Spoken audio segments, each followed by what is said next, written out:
कर ले। एक लेक्चर में, पिछले लेक्चर में जब स्टार्ट किया था वर्क पावर एनर्जी, तो हमने पहले डेफिनेशन देखी वर्क की। वर्क फिजिक्स के पॉइंट ऑफ व्यू से कैसे डिफाइंड है? F डॉट डी या F डॉट एस, अपन जनरली डी बोल देते हैं। ओके, फिर उसके बाद में हमने डेफिनेशन के बाद में उसके बारे में पढ़ा, फीचर्स के बारे में। वर्क डन कैसी क्वांटिटी है? स्केलर की वेक्टर? डायमेंशन क्या है उसका? m l square t minus 2 dimension आ गया। फिर उसके बाद में यूनिट किस में मेजर करते हैं? ऐसा यूनिट जूल्स में, और सीजीएस यूनिट ऑर्ग्स होती है, ठीक है। और फिर हमने देखा कि वर्क डन जो है वो 3 क्वांटिटीज पे डिपेंड करता है। F डॉट D की जब बात करते हैं, डॉट प्रोडक्ट लेते हैं, तो देयर आर 3 थिंग्स। पहली कौन सी? Force, displacement and angle between F and D। 3 quantities पे डिपेंड करता है। तो अगर 3 क्वांटिटीज में F पॉजिटिव होता है, D मैग्नीट्यूड है, तो वो भी पॉजिटिव, बट जो cos थीटा है वो क्या हो सकता है? Positive, negative and even zero. तो वर्क डन पॉजिटिव भी हो सकता है, नेगेटिव भी हो सकता है और जीरो भी हो सकता है। फिर उसके बाद में हमने क्या देखा था कि एंगल कौन कौन से पे होता है। तो अगर थीटा एंगल जो है F और D के बीच में, दैट इज एक्यूट एंगल, तो वर्क डन क्या हो जाएगा? पॉजिटिव। अगर ऑब्ट्यूज है तो नेगेटिव, 90 डिग्री है तो जीरो, ठीक है। इजी था। फिर हमने देखा कि work done bye constant force, work done by variable force. Work done bye constant force में F dot D cos theta से अपन निकाल लेंगे। तो पिछले क्लास फ्रिक्शन का बताया था मैंने, नॉर्मल का भी निकालने सीख गए थे, ठीक है। और कोई एक्सटर्नल फोर्स F है वो लगा हुआ है, उससे भी अपन ने निकाल लिया था। क्या यहां तक आ गया था आपको? पक्का है ना? वेरिएबल का कितना लिखा है जरा?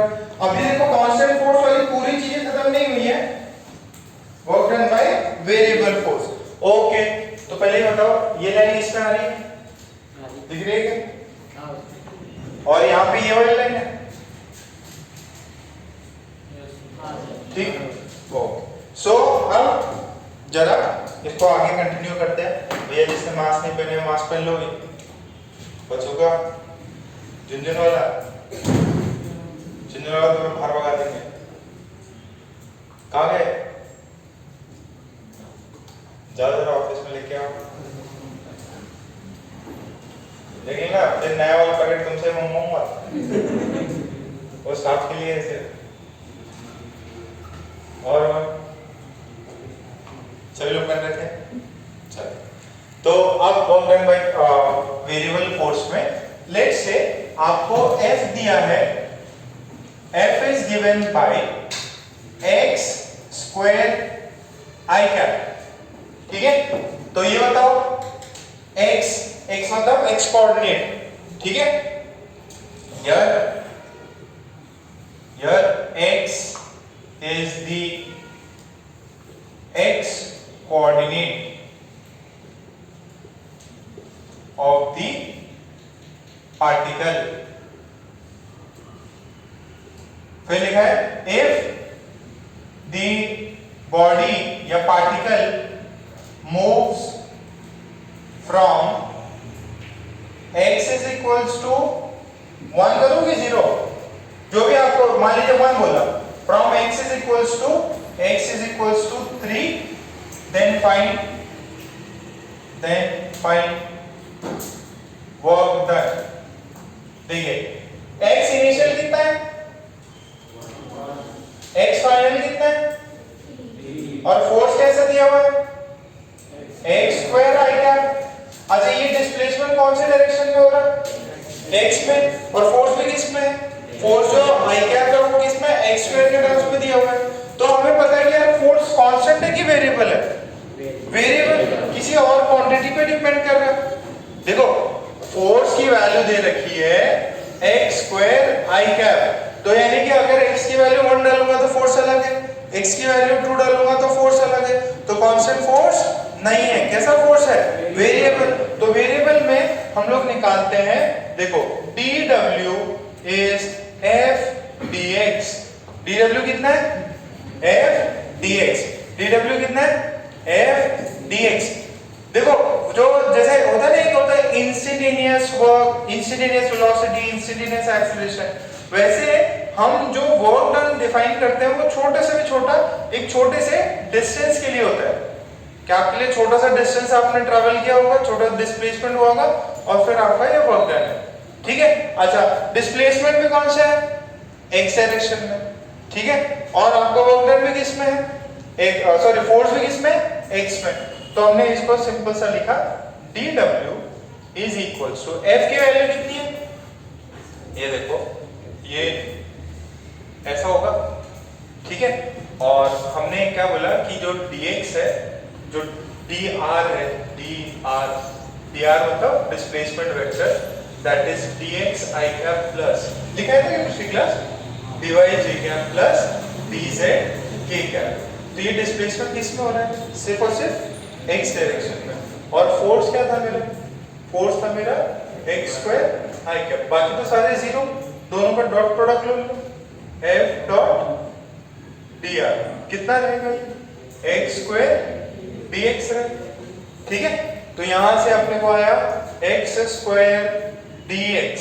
अब क्या करना है मेरे को? इंटीग्रेट करूंगा, integrate to get the complete work done, to get the complete work done। तो मैंने इंटीग्रेट किया, कहां से कहां करूं बेटा? कहां से? 1 से 3 तक। दिखाई नहीं दे रहा? मार्कर चेंज करना पड़ेगा।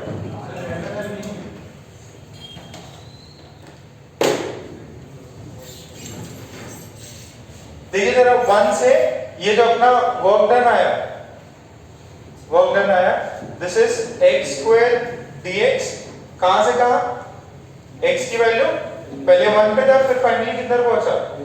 3 पे। x स्क्वायर का इंटीग्रेशन x क्यूब बाय 3, कहां से कहां? 1 से 3 तक। फिर पहले 3 की वैल्यू डालो, 3 cube by 3 minus 1 cube by 3, कितना होगा ये? 27 माइनस 1 बाय 3, कितना ये? 26 बाय 3, कितना? 13। आंसर कितना है? सही है क्या? ओ सॉरी 2 नहीं है, 3 है। सॉरी दिस इज 3, 2 नहीं है ये। 26 by 3 is the final answer. वापस से देख लो एक बार, यहां पे फोर्स क्या है? वेरिएबल फोर्स होता है, तो हमें क्या करना है? इंटीग्रेशन। क्या करना है? इंटीग्रेशन। तो यहाँ पे सिर्फ और सिर्फ इसका कौन सा कंपोनेंट है? आई कैप। तो आई कैप में ये जो है, ये जनरल डिस्प्लेसमेंट वेक्टर होता है छोटा सा, उसको बोलते हैं dx i cap plus dy j cap plus dz k cap. हमने इस फोर्स को उस डिस्प्लेसमेंट से मल्टीप्लाई किया, उस डिस्प्लेसमेंट से मल्टीप्लाई किया, तो कितना आएगा? Force is x square i cap, displacement क्या है? dx i cap, i cap से मल्टीप्लाई होता तो आएगा x स्क्वायर dx। अब x स्क्वायर dx आए, उसको क्या करना है? मुझे इंटीग्रेट करना है। छोटा सा वर्क मुझे पता चल गया, अब क्या करना पड़ेगा? Integrate to get the complete work done. Integrate का किया 1 से 3 तक, x स्क्वायर का इंटीग्रेशन x क्यूब बाय 3, वहां पे फाइनल वैल्यू डाल दो और इनिशियल वैल्यू डाल दो।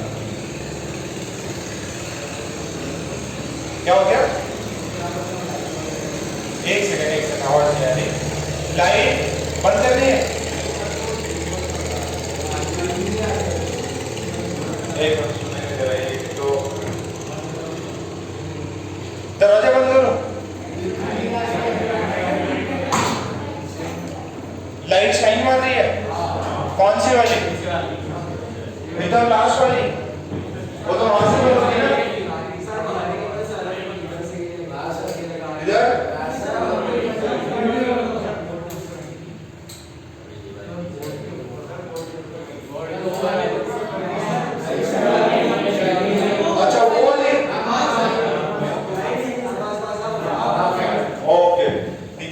शाइन मार रहा है, मतलब कितना नया बोर्ड है।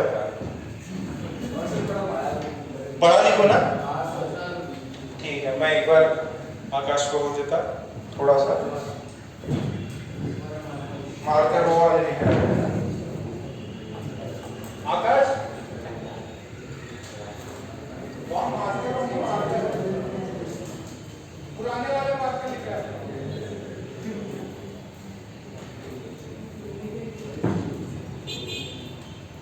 चलो थोड़ा और बड़ा लिखेंगे अब। पहले इसको छाप लो और प्रॉब्लम करा देते हैं आपको।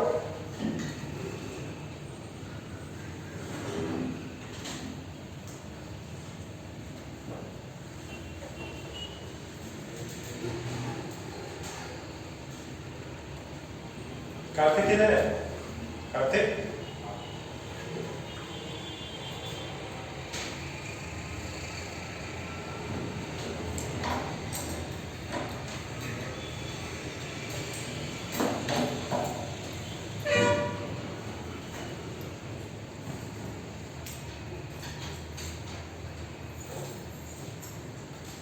जिसको चश्मे है चश्मे लेके आया करो भाई, और थोड़ा दूर बैठ गया आप लोग।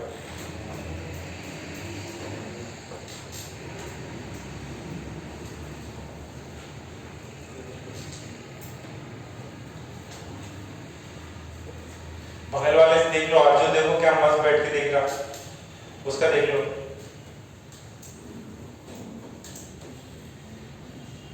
तो आगे आना चाहो तो आगे आ जाओ, जगह है।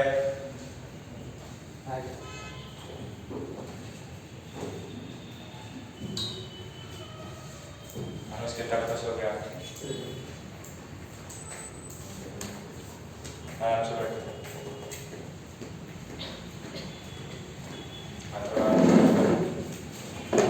और कोई वहां पीछे बैठा हुआ थोड़ा और आगे आ सकता है तन्मय की जगह पे।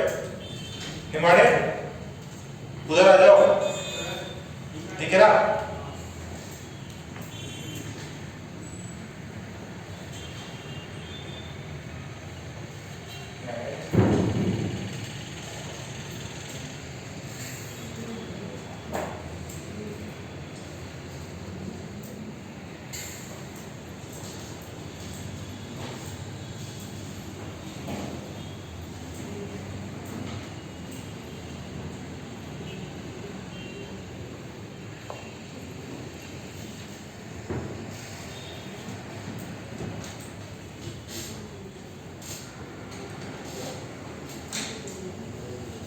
इतना हुआ?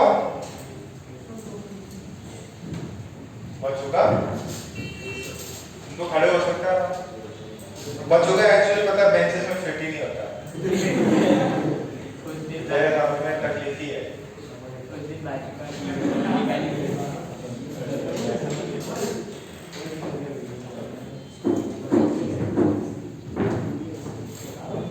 बच्चों का पैर थोड़े बड़े हो गए, बच्चों का पूरा नीचे का डेस्क का पूरा पार्ट निकाल के फिर बैठता है। हाँ, वो ठीक है, मैं बाकी का दोनों बैठे थे। अपने यहाँ पे एक बच्चा था पहले जो टेस्ट देने आया, तो पहले वो पता है बाहर फोल्डिंग वाले चेयर है अपने पास में, संकल्प बैठता उस पे, ठीक है, जो बाहर जिसको रिकॉर्डिंग करवाई थी अपन ने, तो वो बेचारा उस पर फिट ही नहीं हो पाया। फिर उसके पापा कंप्लेंट किए कि सर बेंचेस थोड़े बड़े लाओ। मतलब सर नॉर्मल के लिए ठीक था, मतलब हम लोग ट्राई करेंगे बच्चे को आराम से अकेले बिठाएंगे। ये वाले बेंचेस सही, तो अगर आना चाहो बच्चों को इस पे भी आ सकते हैं, इसको इधर शिफ्ट मारना, पैर हिल जाएंगे, इधर आ सकते।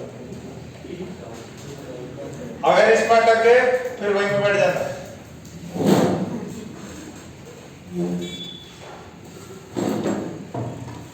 क्या दिक्कत है? ठीक है ना, पैर फैल रहे, हाइट और वेट दोनों बढ़ गए ना भाई। और ये अपने साथ में रखता अनुज को, पीछे बिठाता अनुज को, कोई क्या सोचेगा, छोटा भाई है।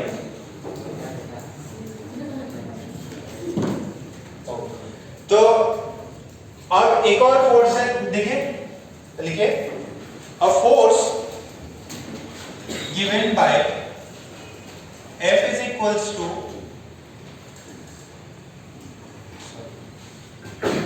a force given by F is equals to x I cap plus y j cap acts on a body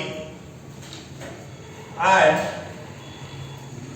displaces it from a 1,3 to B 2,5 then find the work done. Then find the work done. Work done कितना हुआ ये बताओ।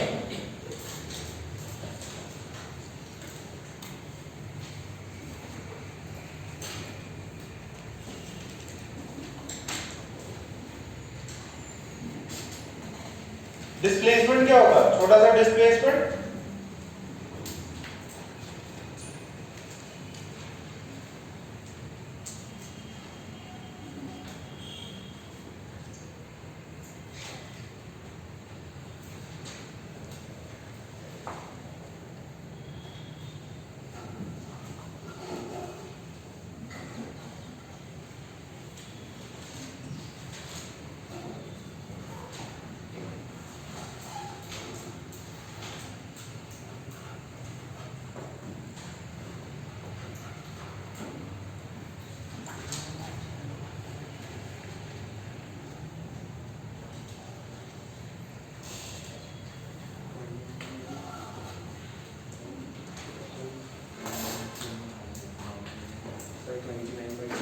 Twenty nine by two.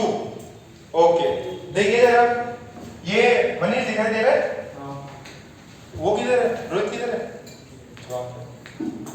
तो जो अपना work done आ जाएगा बेटा वो क्या हो जाएगा, F डॉट dr। ठीक है, dr क्या होता है, dxi cap plus dyj cap plus dzk cap.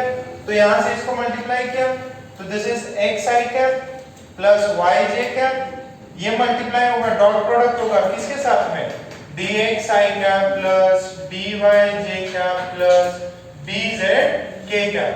तो क्या k कैप किसी से मल्टीप्लाई होगा क्या, नहीं, ये i कैप ये वाले i कैप से, ये j कैप इस वाले j कैप से, तो अपना कितना आ जाएगा x dx plus y dy। क्या मेरे पास सबको समझ में आ रही है, पक्का? तो ये टोटल वर्क डन हो जाएगा। तो सॉरी, ये स्मॉल वर्क डन हो गया, फिर क्या करना पड़ेगा, इंटीग्रेट करना पड़ेगा। क्या करना पड़ेगा, इंटीग्रेट करना पड़ेगा। अच्छा, ये जो भी चीजें शो कर रहा है वो किसके लिए है, देखो x का चेंज जो है वो जो सॉरी x का जो फोर्स है x i कैप, वो सिर्फ और सिर्फ बॉडी को कहां ले जाएगा, x में। y जो है y j कैप फोर्स जो है वो बॉडी को कहां ले जाएगा, ओनली y में। तो यहां से अपना जो आंसर आएगा उसके लिए अपने को इंटीग्रेट करना पड़ेगा, कहां से कहां, work done is equals to dx plus integral y dy। अब लिमिट्स कहां से कहां रखेंगे, कहां से, 1 से 2, x की वैल्यू कहां से, x की वैल्यू 1 से 2 और y की वैल्यू 3 से 5। अरे बात समझ में आ रही क्या? तो यहां से पॉइंट A का x कोऑर्डिनेट कितना था, x, B का x कोऑर्डिनेट 2, सॉरी इसका 1, इसका 2, इसका y कोऑर्डिनेट 3, इसका y कोऑर्डिनेट 5। ठीक है, 19/2 आ गया।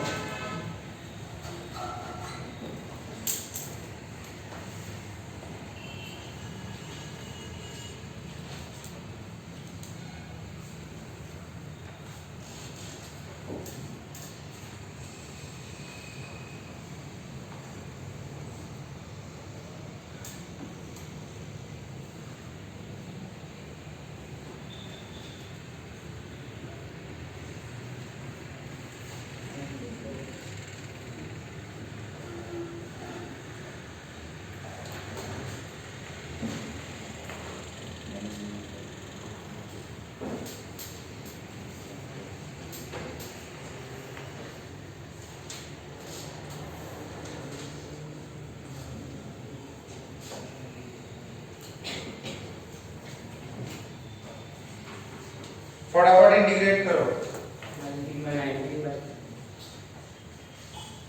तो यहां से x का इंटीग्रेशन x स्क्वायर बाय 2, कहां से 1 से 2 तक, इसका y स्क्वायर बाय 2, कहां से 3 से 5, दिस इज 2 का स्क्वायर माइनस 1 का स्क्वायर बाय 2, दिस इज 5 का स्क्वायर माइनस 3 का स्क्वायर बाय 2, ये कितना हुआ 4 माइनस 3 बाय 2, ये कितना हुआ 25 माइनस 9 16 बाय 2, तो आंसर हो गया 19 बाय 2 जूल्स। किसमें आंसर जूल्स।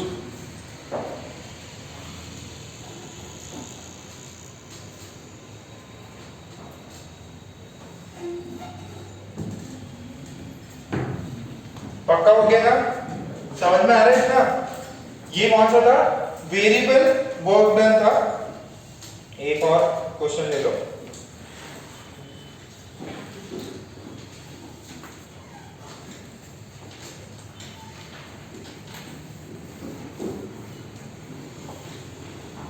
सिंपल सा ही है, ज्यादा खतरनाक नहीं है। अब फोर्स जो है आपको दिया हुआ है, let's say x i cap plus 5 j cap plus z square k cap, and the point is displaced from A point 1, 2, 1 to B 3, 1, 2। ठीक है, ज्यादा चेंजेस नहीं कर रहा। ये है फाइंड द वर्क डन।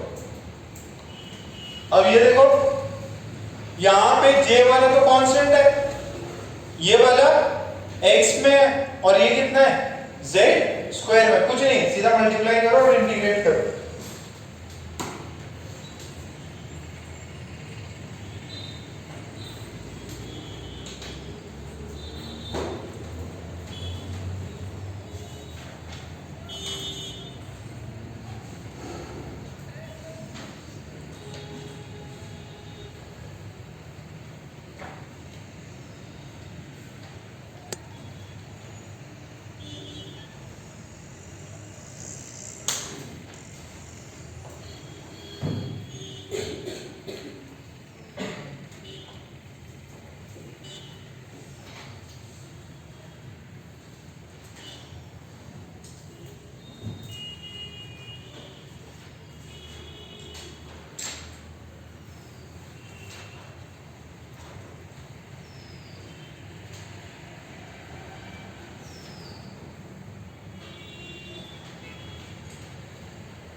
क्या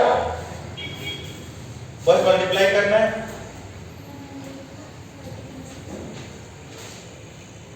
देखिए वर्क डन आ जाएगा x sin cap plus 5j cap plus z square k cap dot this. अब ये बता दे रहा है ये कितना आएगा, x dx, फिर 5 dy, फिर z स्क्वायर dz, फिर क्या करना पड़ेगा, इंटीग्रेट करना पड़ेगा, इंटीग्रेट। तो इंटीग्रेट करेंगे तो कहां से कहां करना है, सबके लिए अलग अलग हो। चलो देखते हैं, यहां से चीज स्टार्ट हुई है, x इज इक्वल्स टू 1 से x इज इक्वल्स टू 3, और फिर ये है 5 dy, कहां से 2 से 1, और ये कितना है z स्क्वायर dz, कहां से कहां है ये 1 से 2, सही है। तो इंटीग्रेशन देखिए, x का इंटीग्रेशन क्या होगा, x स्क्वायर बाय 2, कहां से कहां, 1 से 3 तक। 5 का इंटीग्रेशन 5y, अरे y है ना, तो 5 बाहर आ जाएगा, dy का इंटीग्रेशन y, तो दिस इज 5y, कहां से कहां, 2 से 1। और z स्क्वायर का z क्यूब बाय 3, कहां से कहां, 1 से 2, तो ये कितना हो जाएगा, 3 का स्क्वायर माइनस 1 का स्क्वायर डिवाइडेड बाय 2, और ये हो जाएगा 5, 1 माइनस 2 प्लस ये कितना होगा, 2 का क्यूब माइनस 1 का क्यूब डिवाइडेड बाय 3, तो ये कितना हुआ, 9 माइनस 1 8 बाय 2, ये कितना हुआ, 5 इंटू माइनस 1 माइनस 5, और ये कितना हुआ, 2 की पावर 3 कितना होता है, 8 माइनस 1 7 बाय 3, तो यहां से 4 हो गया, this is minus 1, this is 7 by 3, answer है 4 बाय 3 जूल्स। कितना समझ में आया। यहाँ पे ज्यादा यूज किसका है, कैलकुलस का, यहाँ पे किसका यूज है, कैलकुलस। बेटा हाँ, वर्क डन के लिए, हाँ वर्क डन के लिए इंटीग्रेट करके आंसर क्यों आ रहा है, देखो वर्क डन होता क्या है, देखो ये सिंपल सी बात है, यहाँ पे यहाँ देखना कि ये ब्लॉक है, ठीक है, और इस पे फोर्स लग रहा, ठीक, और आपने ये फोर्स लग रहा 5 न्यूटन, कितना लग रहा 5 न्यूटन, और इसको आपने चला दिया 1 मीटर, कितना वर्क किया होगा, 5 न्यूटन लगा 1 मीटर चला, कितना वर्क किया, 5 जूल किया क्या।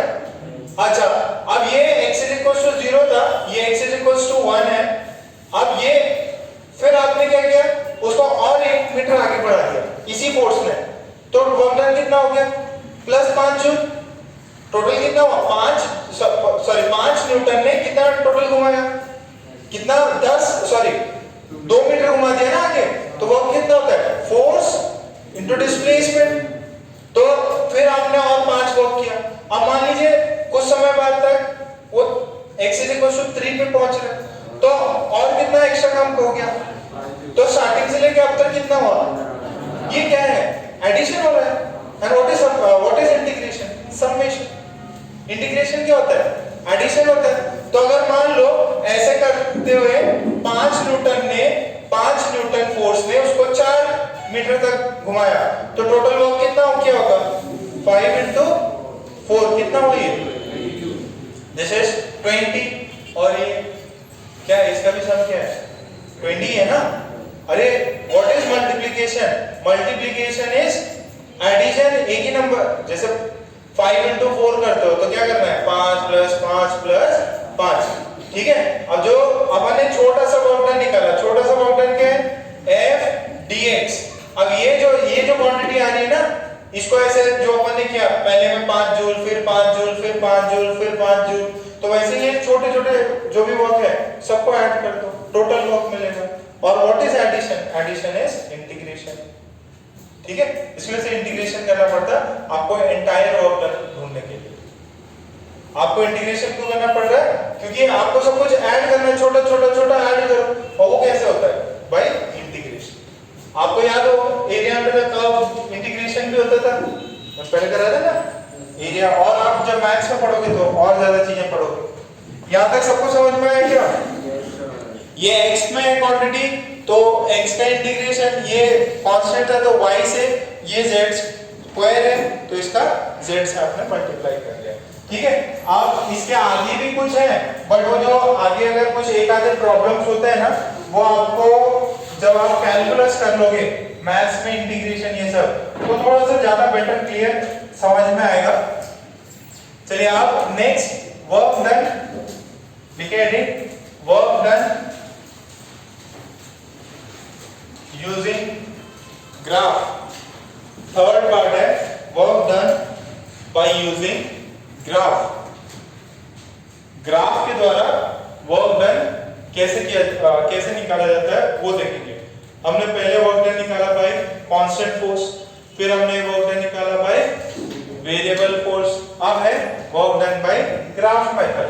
ठीक है, ग्राफ मेथड से आपको बोल रहा है कि वर्क डन निकालिए, work done bye graph method. ठीक है, सो ये आपको दिया है, this is force, this is displacement, this is 0, this is 10, this is 30, this is 40, and here the force is 20 Newton। ठीक है, एक बॉडी है, लिखो a force acts on a body, a force acts on a body and it displaces it, force acts on a body and it displaces it in the x direction, and it displaces it in the x direction, it displaces it in the x direction. The force versus displacement graph, the force versus displacement graph is given as follow. The force versus displacement graph is given as follow. Then find the work done. Then find the work done. Graph draw कर लो, graph draw कर लो, और graph draw कर लो तो बड़ा सा note करके लिखो, graph draw कर लो। ये क्या शेप है इसकी? Trapezium.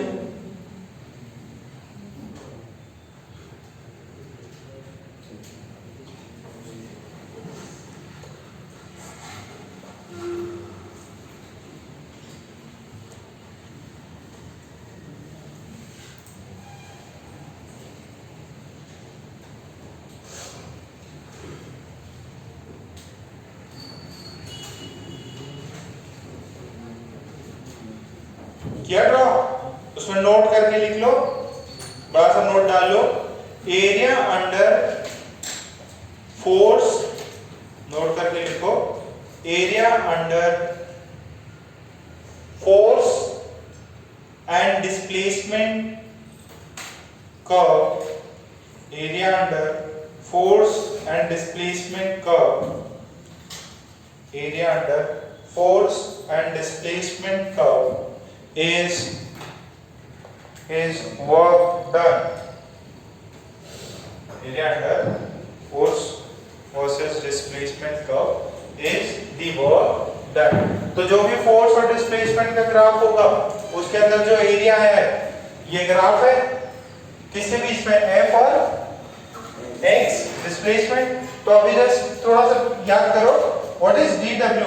dW is F dx, और ये पूरा निकालना तो क्या करना पड़ेगा, इंटीग्रेशन। अब आपको इंटीग्रेशन का मैंने जब कैलकुलस पढ़ाया था तो मैंने बताया था what do you mean by integration. Integration का ज्योग्राफिकल मीनिंग है, ज्योग्राफिकल मतलब ज्योमेट्रिकल मीनिंग है एरिया अंडर दी कर्व। तो इसके अंदर का एरिया निकाल लो। ये वाला ट्रेपेजियम को पता है क्या कितना होता है, half into sum of parallel sides कितने हैं, ये देखो ये हो गया 10 और 30 के बीच में कितना, अरे ये तो 20 और ये वाला 40 इनटू हाइट कितना 20, तो कितना होगा ये 60/2, 30 इनटू 20 कितना हुआ ये 600 जूल्स। क्या टफ है? पक्का क्लियर है इतना?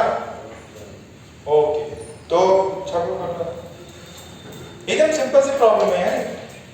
वर्क डन, एक तो आपने कांस्टेंट फोर्स से निकाला था, एक वेरिएबल फोर्स, और ग्राफ वाले मेथड से भी आपको निकालने आ गया।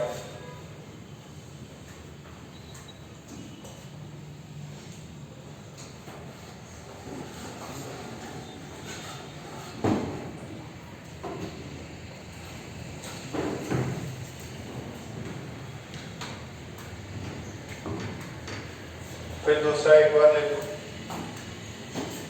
क्या वर्क डन पॉजिटिव हो सकता है? क्या नेगेटिव भी हो सकता है? Yes.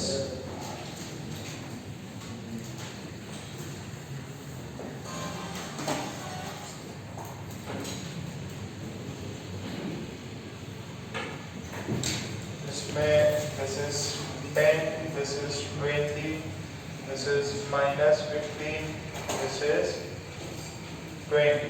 Find the work done. निकालो।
कितना आया?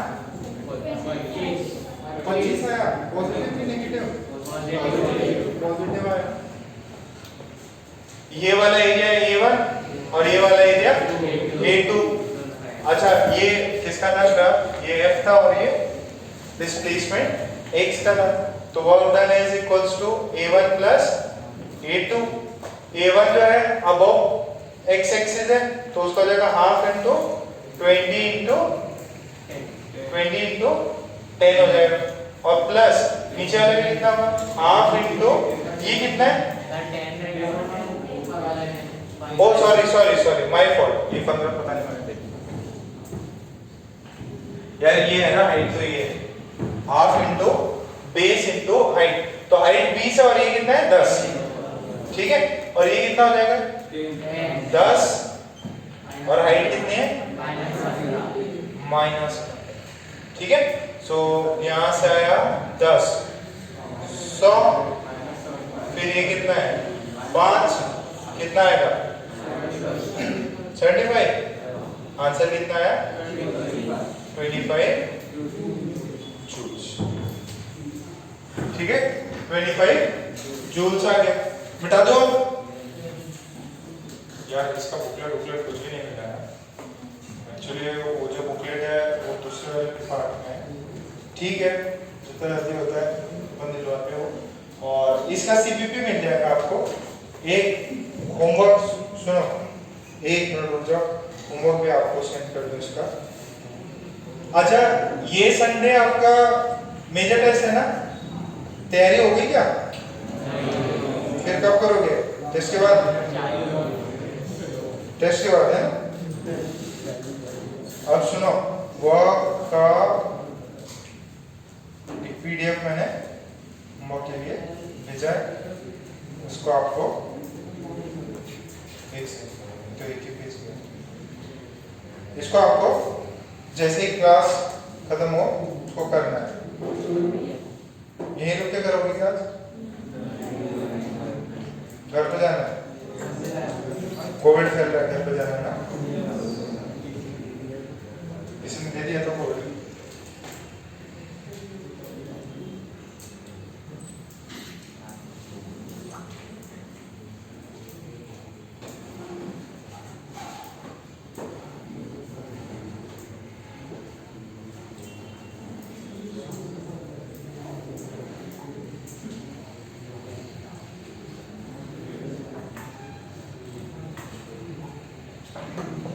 ठीक है, 6 पेजेस का सॉल्यूशन के साथ में वर्क डन पे जितने भी सवाल है वो मैंने आपको सेंड कर दिया है। किससे? Chapter wise topic wise book से। Chapter wise topic wise book का मैंने आपको वर्क डन का सेंड कर दिया है। अच्छा, अब कुछ और वापस है ना, ये 3 पार्ट मैंने बता दिए। अब वापस अपन कांस्टेंट फोर्स पे कुछ ज्यादा काम करेंगे। अब क्या करना है, वापस से कांस्टेंट फोर्स पे वापस चलते हैं। कांस्टेंट फोर्स जस्ट थोड़ा सा देखा था, उसके और थोड़े से प्रॉब्लम और कर लेते हैं, अलग अलग फोर्सेस को समझते हैं। चलिए, सो हमने पिछली क्लास कुछ स्टैटिक फ्रिक्शन ये सब की बात करी थी क्या? फ्रिक्शन विक्शन दिया था कुछ प्रॉब्लम है? तो उसका पॉजिटिव हम कहते हैं कि नेगेटिव? कितना आएगा? नेगेटिव। ठीक है, सो अब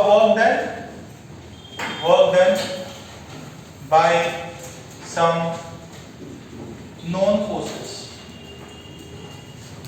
या कॉमन फोर्सेस जो है उनके द्वारा कितना काम किया। तो अब एकदम सिंपल सा, ये 2 ब्लॉक है, one is 1 kg, other is 2 kg। इस वाले ब्लॉक पे मैंने लगाया फोर्स 15 न्यूटन। ठीक है, कितना लगाया? 15 Newton. Find the work done. This is block A, this is block B. Find the work done on block A and B by F. ठीक है, पहले ये in first t is equals to 2 second में कितना work done किया।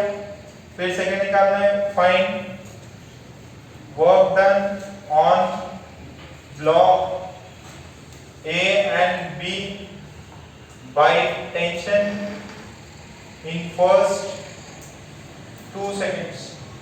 पहले 2 seconds पे tension ने कितना वर्क किया?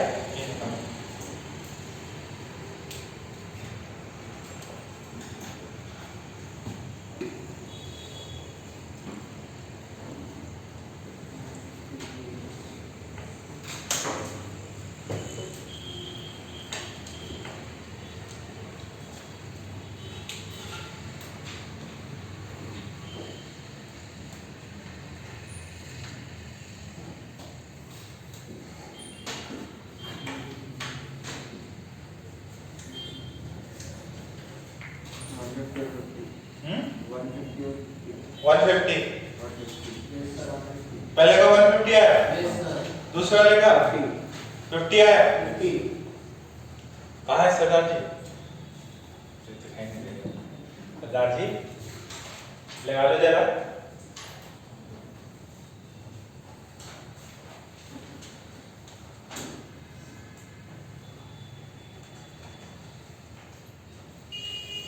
वाले ने मेरा मास्क और वेस्ट कर दिया, लगा तो है नहीं।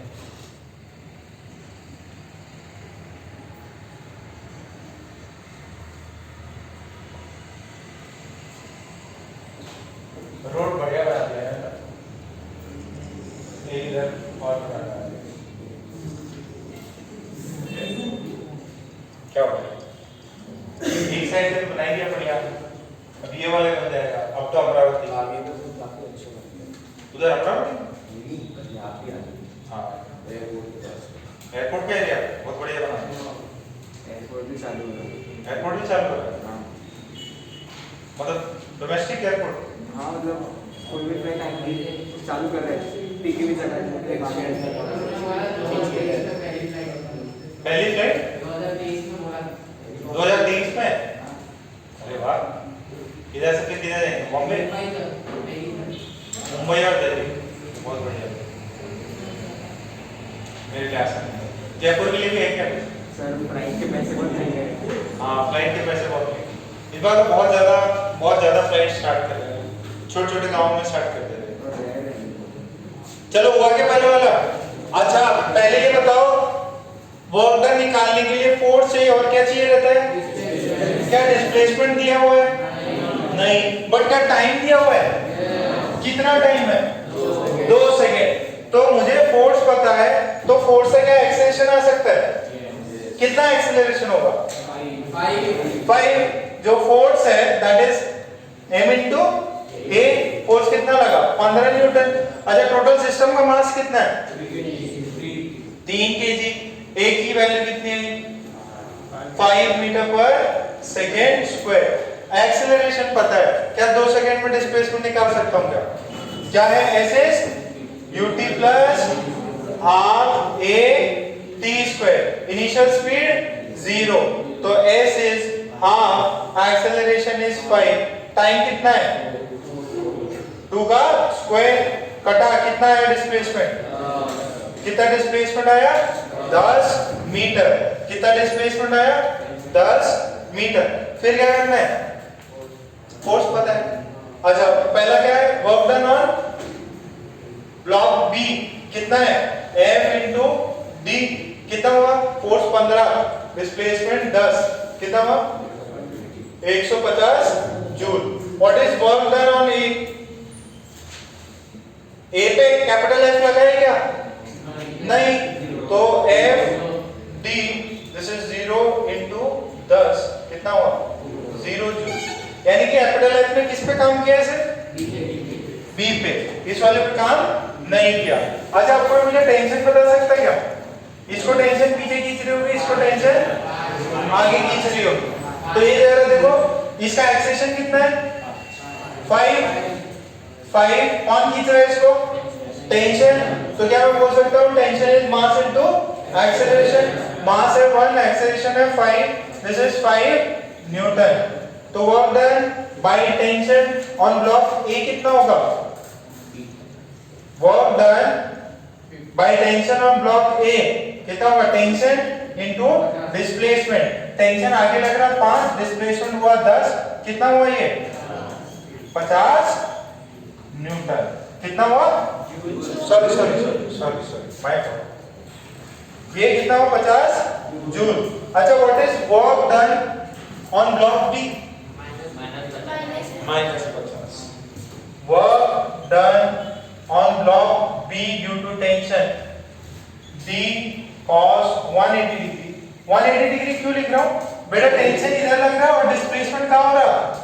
डिस्प्लेसमेंट जो है वो आगे की तरफ हो रहा और इस पे टेंशन किधर लग रहा? पीछे की तरफ। इस पे टेंशन किधर लग रहा था? आगे की तरफ। और ये a किधर जा रहा था? आगे। तो जिस डायरेक्शन में फोर्स लगा उसी में डिस्प्लेसमेंट हो तो वर्क पॉजिटिव। जिस डायरेक्शन में फोर्स लगे और डिस्प्लेसमेंट अपोजिट डायरेक्शन में हो तो वर्क डन नेगेटिव। तो यहाँ पे कितना आ जाएगा? दिस इज -5, डिस्प्लेसमेंट प्लस में 10, कितना हुआ? -50 जूल्स। तो net work done by tension कितना होगा? 0। तो what is tension? Tension for this system is internal force. ठीक है, इन दोनों सिस्टम के बीच का फोर्स है।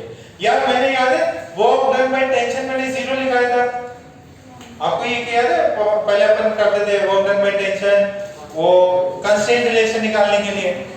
टोटल सिस्टम पे वर्क डन कितना होगा? 0। सिस्टम पे वर्क डन टोटल 0।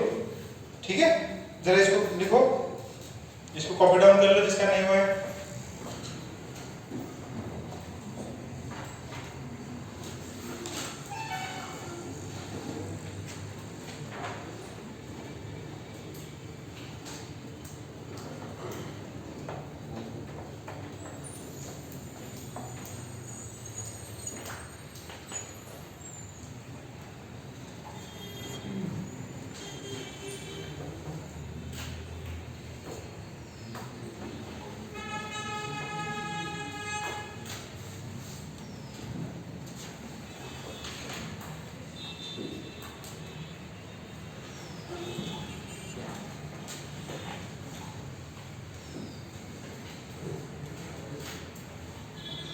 फिर एक दूसरा और सवाल देते हैं, यहां तक लिखा सबने? Work done by tension is net work done by tension is, एक पे पॉजिटिव वर्क हो रहा है और एक दूसरे पे negative work.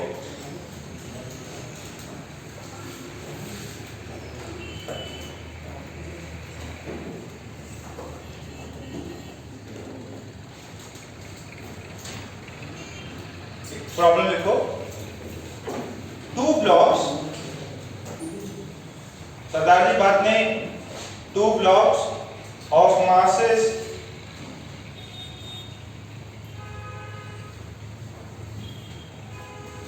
two blocks of masses 1 kg and 2 kg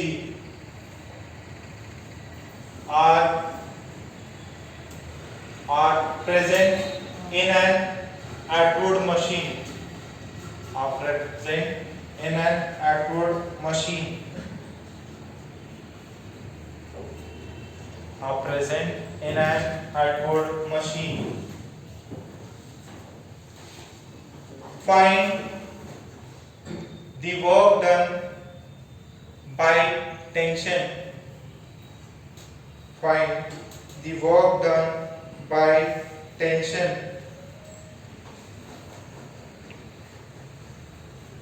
in. Find the work done by tension.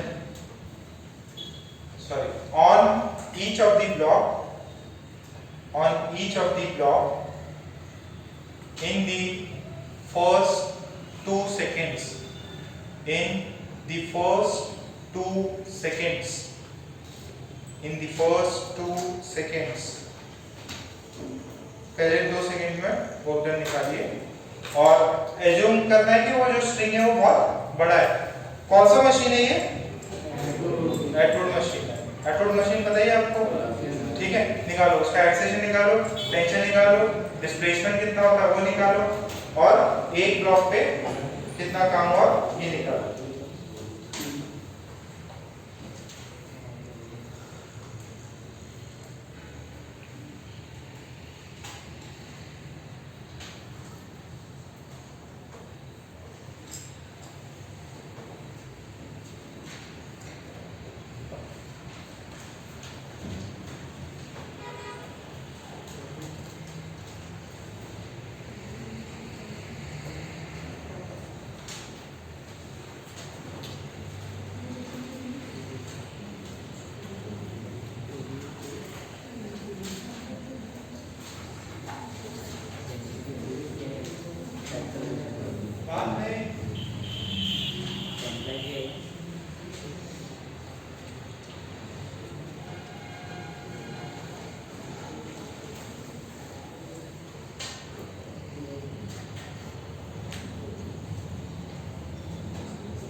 एक में प्लस और एक में माइनस, वो तो होने वाला है।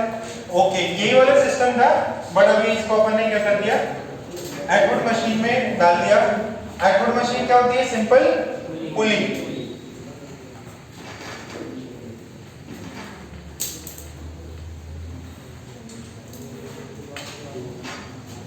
बात नहीं, अरे कौन बात कर रहा है, अनुज कर रहा है क्या?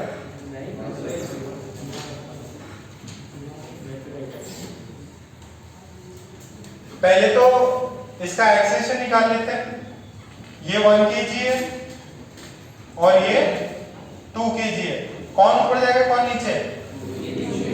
2 kg नीचे जाएगा ए एक्सेशन से और 1 kg ऊपर जाएगा। तो ए की वैल्यू पता है कितनी होती थी? कितनी होती थी? m2 minus m1, 2 minus 1 divided by m1 plus m2, 2 plus 1 into g। कितना हुआ ये? 1 by 3 into 10। कितना हुआ ये? 10 by 3 मीटर पर सेकेंड स्क्वायर। एक्सेशन कितना है? 10 by 3 मीटर पर सेकेंड स्क्वायर। टेंशन की value 2 m1 m2 upon m1 plus m2 into g। तो 2 into 1 into 2 upon 3 into 10 कितना हो गया ये? 40 by 3। टेंशन की वैल्यू आई 40 by 3। ये पता है, अब अपने को क्या निकालना है? कितना डिस्प्लेसमेंट हुआ। डिस्प्लेसमेंट के लिए क्या है? S S ut plus half A T square. ये u2 तो 0 है, 1 into sorry half into 10 by 3। तो टाइम कितना था? 2 का स्क्वायर। तो ये कितना आया बेटा? 20 by 3 मीटर्स। डिस्प्लेसमेंट कितना है? 20 by 3 मीटर्स। टेंशन की वैल्यू भी आ गई क्या? तो ये बताओ कौन से ब्लॉक पे टेंशन ने पॉजिटिव वर्क किया? किस पे काम किया? 2 पे पॉजिटिव वर्क किया क्या? 1 kg पे और 2 पे। अरे कौन नीचे जा रहा है? देखो टेंशन तो जो है पुलिंग है कि पुशिंग है?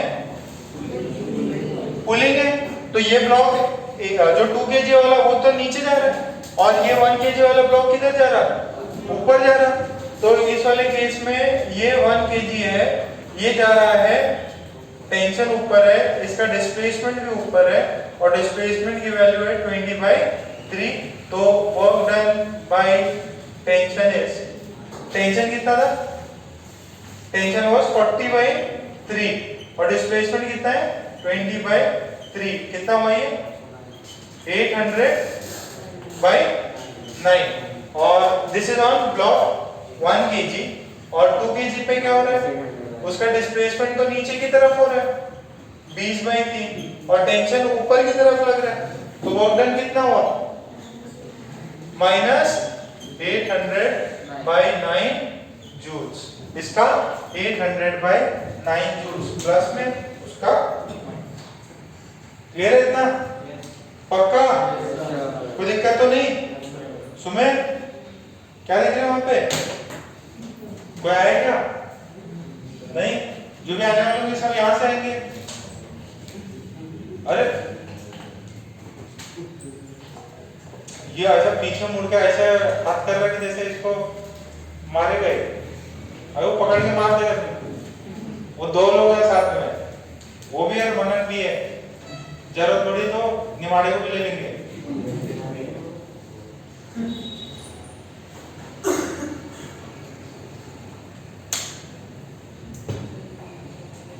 ठीक है, यहां तक हुआ? सभी को समझ में आ रहा है क्या? ओके, अब स्प्रिंग। चलिए अब थोड़ा सा ना नया पार्ट लिख लेते हैं अपन। हेडिंग डालो काइनेटिक एनर्जी। हेडिंग डालो काइनेटिक एनर्जी।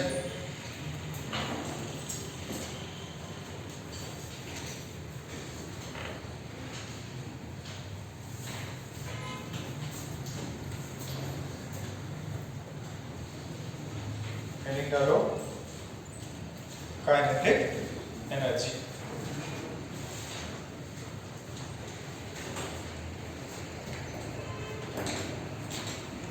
अच्छा किसी को पता है काइनेटिक एनर्जी क्या होती है?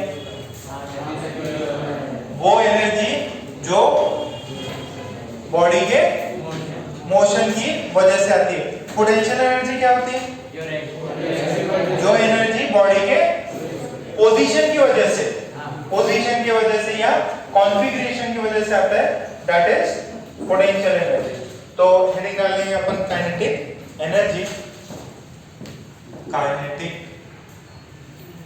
एनर्जी प्यार से क्या बोलेंगे इसको? के ई, काइनेटिक एनर्जी।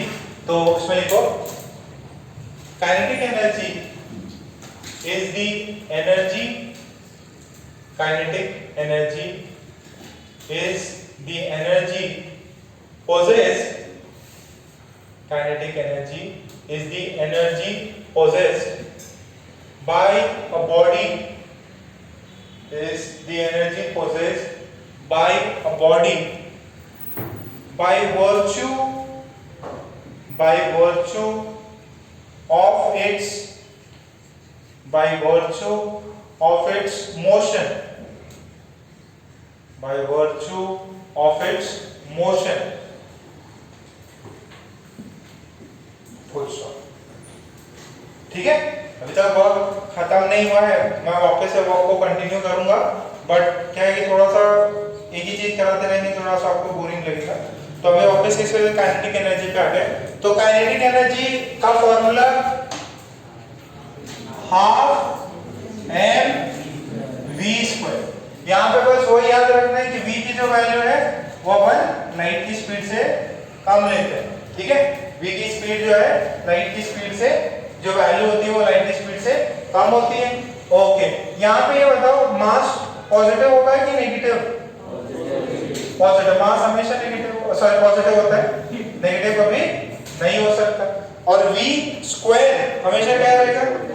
पॉजिटिव। यानी काइनेटिक एनर्जी हमेशा क्या हो सकती है? पॉजिटिव ही हो सकती है या जीरो हो जाएगी। जीरो कब होगी? जब स्पीड कितनी हो?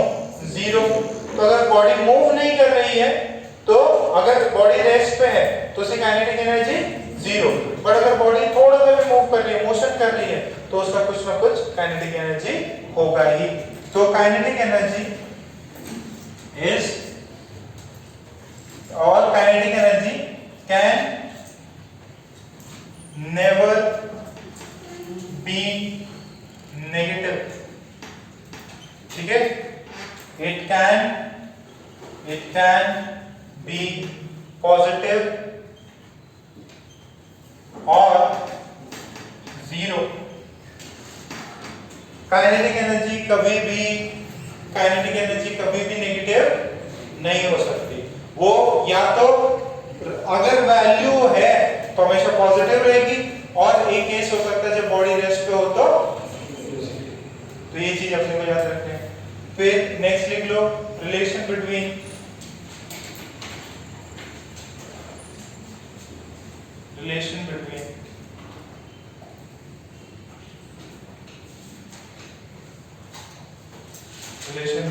काइनेटिक एनर्जी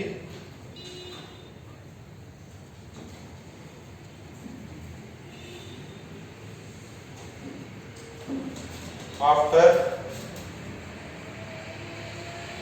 sorry क्या था relation between kinetic energy and momentum. Relation between kinetic energy and momentum.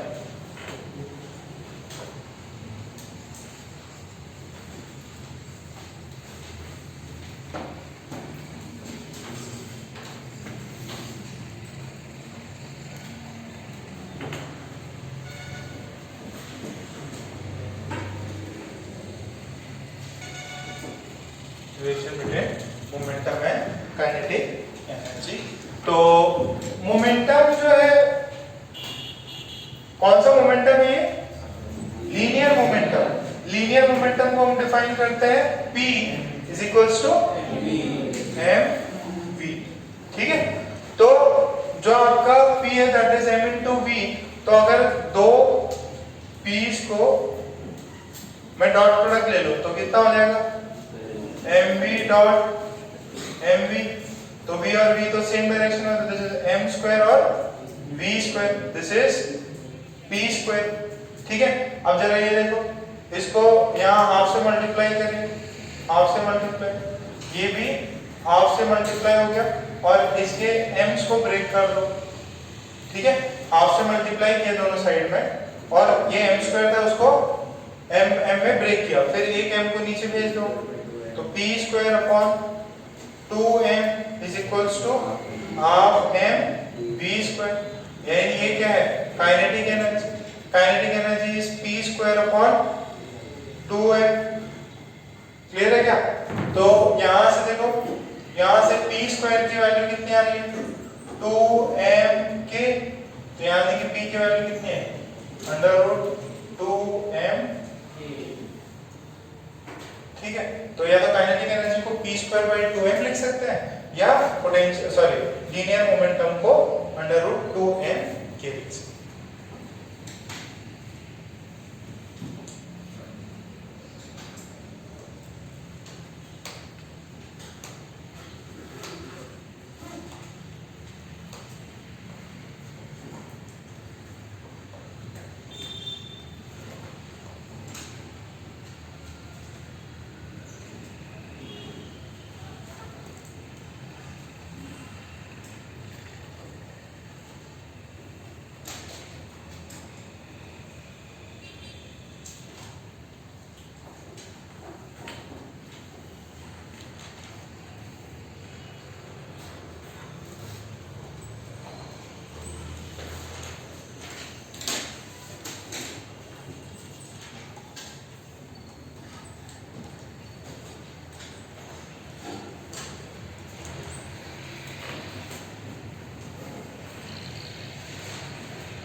लिखा है था?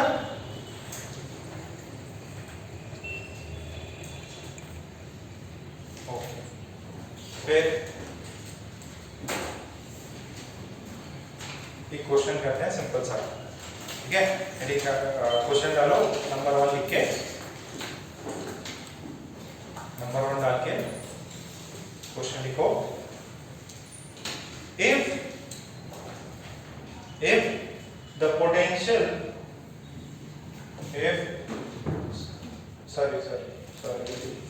linear momentum, if the linear momentum of a body increases by, if the linear momentum of a body increases by 10%, increases by 10%, then find the increase, then find the increase in kinetic energy। Kinetic energy में कितना percent का increase हुआ अगर linear momentum में 10% का increase होगा तो 21%।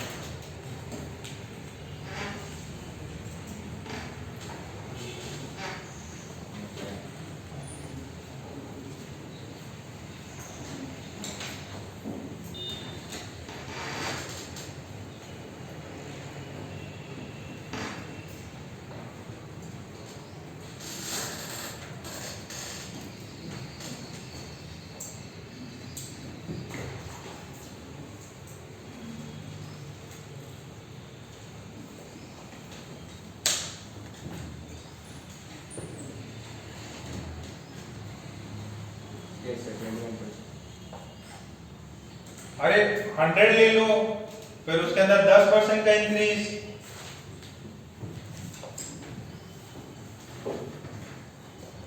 ये देखो, लेट अस अज्यूम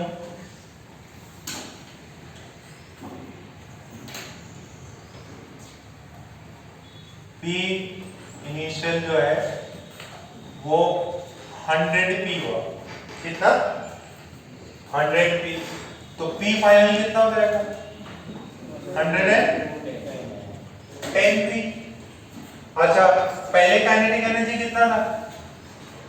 पहले काइनेटिक एनर्जी था P इनिशियल का स्क्वायर अपॉन 2m, तो ये कितना हो जाएगा 100p का होल स्क्वायर बाय 2m, ये कितना हुआ 10 to the power 4p bye 2m।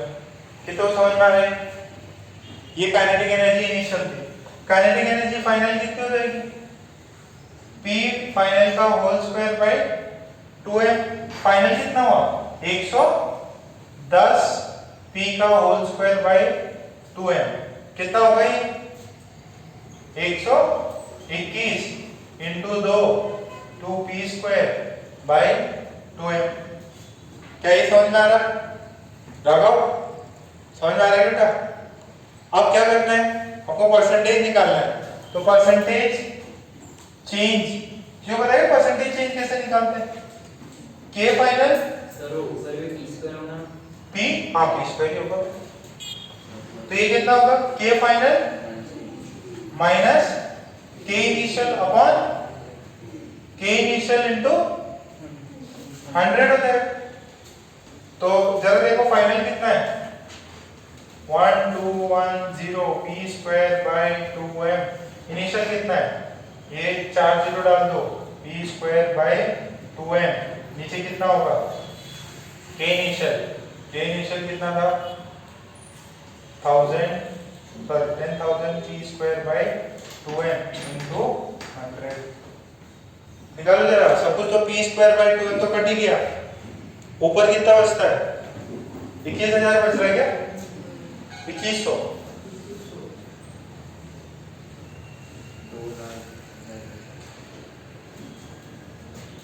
देखो परसेंटेज चेंज 2,100 बाय 40 इंटू 100। ये गया ये गया ये गया। कितना है 21। कितने को आ गया था 21?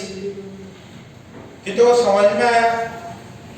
क्या 100 मान के, ये थोड़ा सा लॉन्ग कट है बट थोड़ा सा अंडरस्टूड चीज है कि यार आपकी वैल्यू जो है, देखो ना यार, आपकी पहले वैल्यू जो थी 10,000 थी, अब कितनी हो रही है 12,100। ठीक है 12,100 मतलब आप 10,000 से 2,100 बढ़ गए। 2,100 बढ़ गए मतलब कितना परसेंट का है 21% का चेंज है। इतनी बात समझ में आ रही है? तो अब ये लास्ट वाला नेक्स्ट वाला प्रॉब्लम करो। इसी के बेसिस पे आपका पेन नहीं उठना चाहिए, ओरल सवाल है। ठीक है सो कितने लिख रहे हैं ये? बाकी सबने लिख लिया पक्का? तुम भी लिख रहे? चलो जल्दी लिखो। 2-3 जो बच्चे हैं फटाफट लिख लो, फिर एक और प्रॉब्लम कराते हैं। ओरल क्वेश्चन है, देखते हैं कितने लोग कर पाते हैं।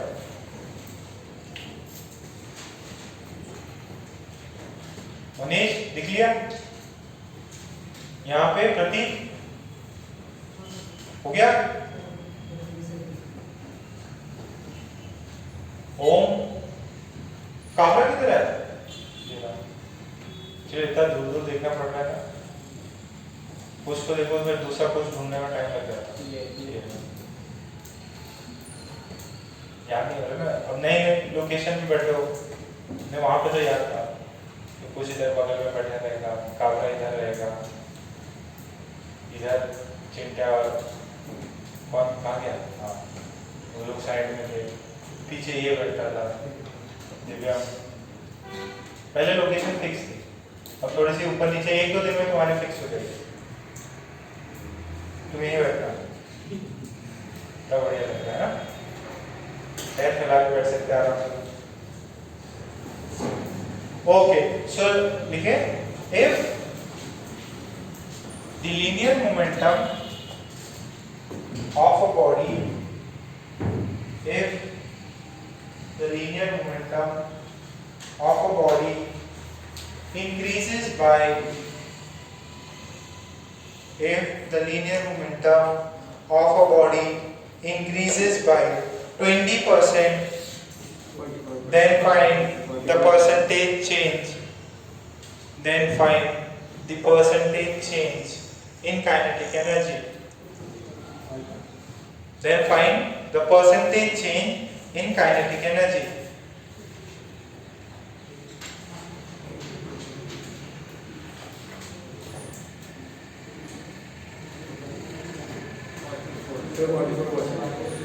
कितना 44 आ गया। अरे पहले 100 था, अब 20% इंक्रीज हो तो कितना हुआ 120 हो जाएगा। और 120 का स्क्वायर करना है तो कितना होता है 12 का स्क्वायर। 12 का स्क्वायर कितना होता है 144। तो परसेंटेज चेंज कितना आएगा 44। देखिए जरा वापस एक बार और देख लेते हैं इसका ना। बुक्स में पी लेके ऐसे भी कर सकते हैं, देखो चाहो तो ये मेथड भी कर सकते कि पहले जो है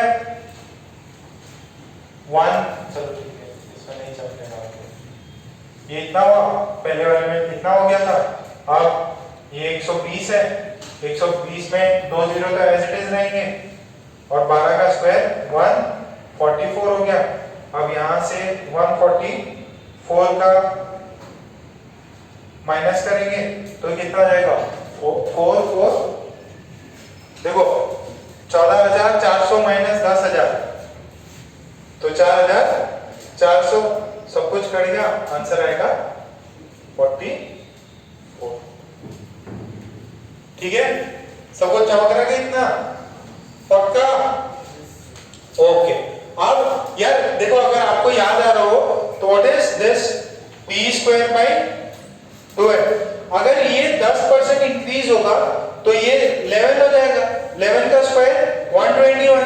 तो जो काइनेटिक एनर्जी है उसमें 21% का चेंज आएगा। अगर ये 20% हुआ तो ये 12 हो जाएगा या 1.2 हो जाएगा, तो उसका 1.44 या 144। तो आप 10% का चेंज ला रहे हो तो उसके अंदर 21% का चेंज हो रहा है, उसका परसेंटेज का स्क्वायर हो जाएगा वो जो भी नंबर आ रहा है। ठीक है, अब इसी के बेसिस पे एक लास्ट फिर फाइनल करना,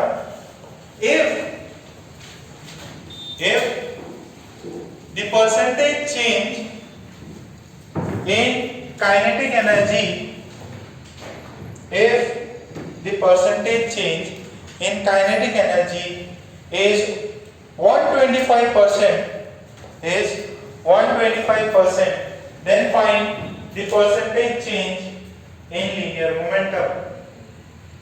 Then find the percentage change in linear momentum. Then find the percentage change. हाँ बड़ा आपका काइनेटिक एनर्जी 125% बढ़ गया।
कितना आ रहा है 50%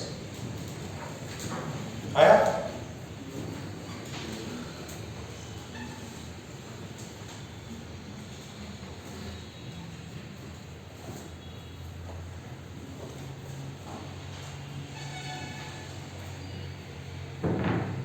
हाँ सर 50%। हाँ सर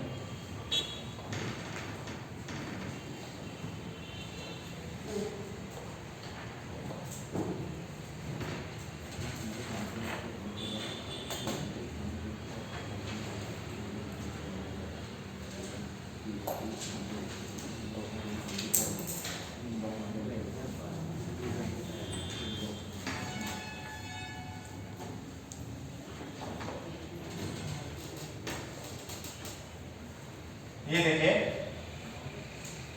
अगर 10% मोमेंटम बढ़ता है तो काइनेटिक एनर्जी कितना बढ़ता है? 21%। ठीक है, नीचे चौक रहा। इसमें 20% इंक्रीज होता है तो इसमें कितना होगा? 44। या इसको ऐसे कर लो, एक सेकंड रुक जाओ, अभी समझ में आ जाएगा। देखो काइनेटिक एनर्जी जो होता है वो कितना होता है? p²/2m होता है ना। तो अगर आपने पहले इनिशियली 100 था, पहले इनिशियली जो था दिस इज p, ये परसेंटेज चेंज, और p की जो वैल्यू थी जो इनिशियली थी 100, अब कितनी हो जाएगी बेटा? 110। उसका स्क्वायर कितना होगा? 121। और ये तो आपको percentage change in kinetic energy निकालनी है। पहले 100 थी, अब कितनी हो जाएगी? 20% बढ़ाया तो 120।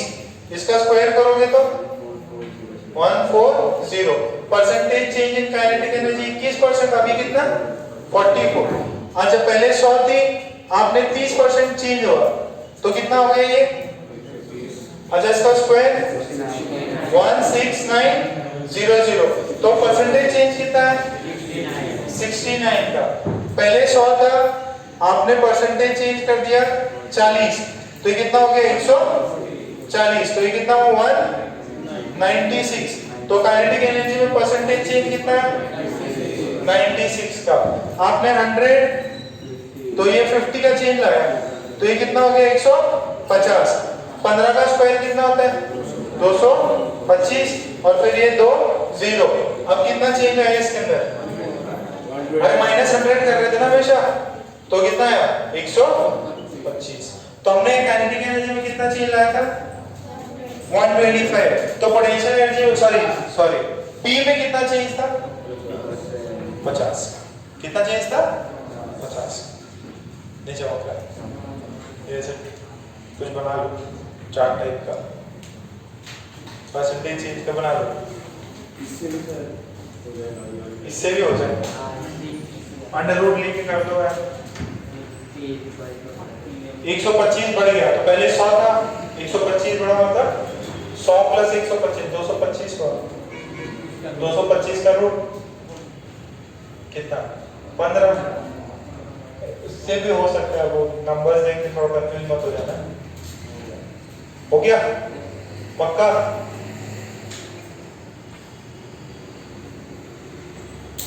थोड़ा हार्ड लग रहा है कि ये वाला पार्ट? पहले वाले तो इजी थे, कोर्स और डिस्प्लेसमेंट करके एंगल निकाल के सारी वैल्यूज आ रही थी। अब ये है कि थोड़ा सा, देखो ये मैथ्स है, उसमें कुछ भी नहीं कर रहा था, और पूरा पहले वाला कैलकुलस था जो मॉर्निंग में आते सीखिए। How is it? कुछ डाउट है? पक्का? किसान को दोनों किसान को कोई डाउट नहीं? ओके, तो आज का लेक्चर यहीं पे अपन स्टॉप करते हैं। फिर जो भी आपको होमवर्क दिया है वो आपको